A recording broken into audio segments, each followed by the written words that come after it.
Yang pertama, pemungutan suara di luar negeri itu dilakukan early voting lebih awal daripada di dalam negeri. Di dalam negeri kan pemungutan suara Rabu 14 Februari 2024. Yang di luar negeri itu ada yang mulai tanggal 4 Februari sampai terakhir kemarin tanggal 11 Februari 2024 untuk metode TPS.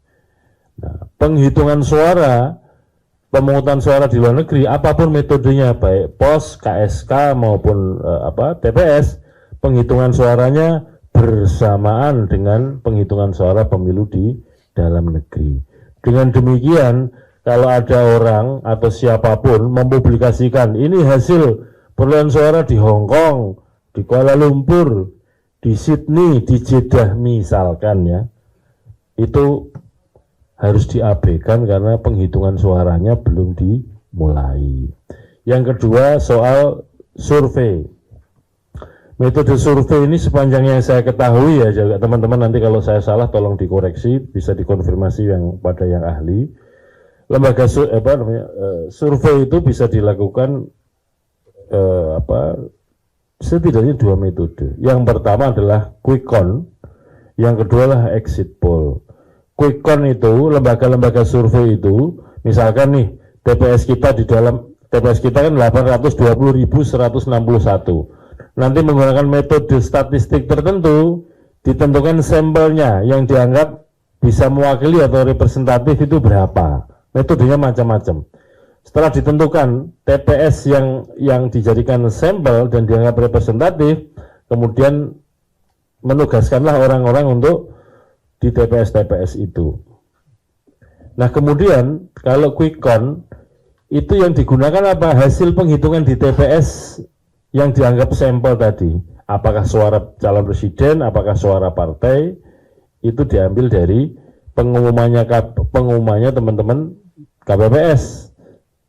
Kalau penghitungan suara itu dimulai setelah TPS tutup, ya, TPS itu kan digelar 14 Februari sampai jam 7 sampai jam 13. Penghitungan suara setelah itu dan harus selesai pada hari yang sama, artinya 14 Februari jam 24. Tapi kan ada ketentuan baru bahwa kalau hari itu belum selesai penghitungan suara dapat dilanjutkan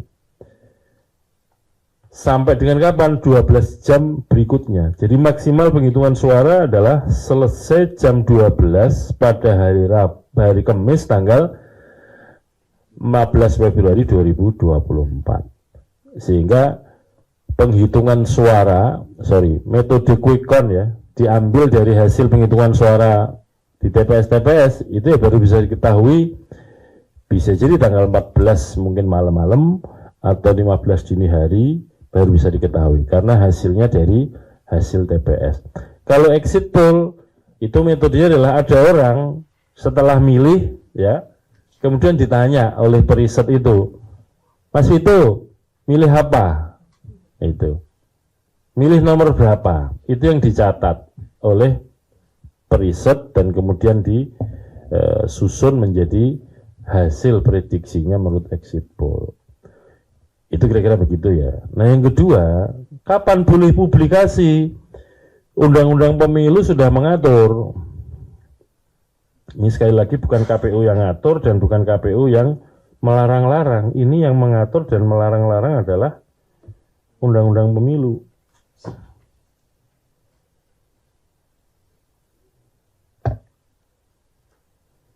Supaya jelas ya, yang sudah jelas saja sering dipelintir, apalagi nggak jelas.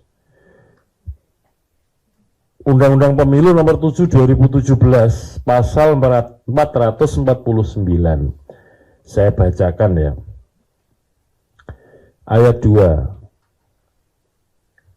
Pengumuman hasil survei atau jajak pendapat tentang pemilu dilarang dilakukan pada masa tenang.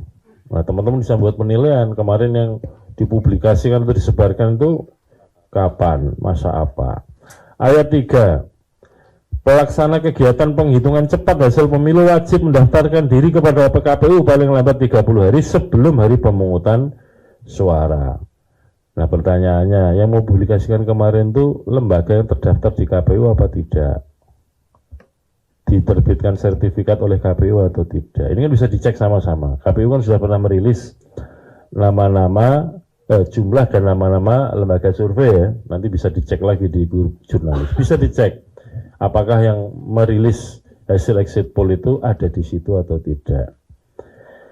Kemudian ayat 5-nya, pengumuman perakiraan hasil penghitungan cepat pemilu hanya boleh dilakukan paling cepat 2 jam setelah selesai pemungutan suara di wilayah Indonesia bagian Barat. Ayat 6, pelanggaran terhadap ketentuan ayat 2, ayat 4, dan ayat 5. Ayat 4 itu, ayat 5 itu tentang batas waktu kapan boleh dipublikasikan. Merupakan tindak pidana pemilu. Jadi kalau ada orang mau publikasikan hasil survei, perkiraan hasil pemilu sebelum waktu yang ditentukan, itu masuk kategori pidana pemilu. Itu yang ngomong bukan ketua KPU, undang-undang pemilu. Nah, ukuran apa? 2 jam setelah selesai pemungutan suara di wilayah Indonesia bagian Barat itu misalkan Indonesia Timur kan 2 jam lebih awal daripada Indonesia Barat. Kalau di Indonesia Timur jam 13, Indonesia Barat baru jam 11. Ukurnya itu bukan 2 jam berikutnya setelah selesai pemungutan suara di Indonesia Timur, tapi 2 jam setelah pemungutan suara paling akhir di Indonesia, yaitu wilayah waktu Indonesia bagian Barat.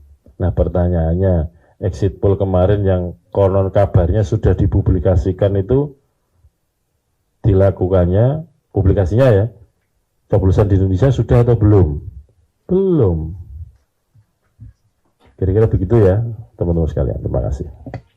Ya, makasih ya teman-teman.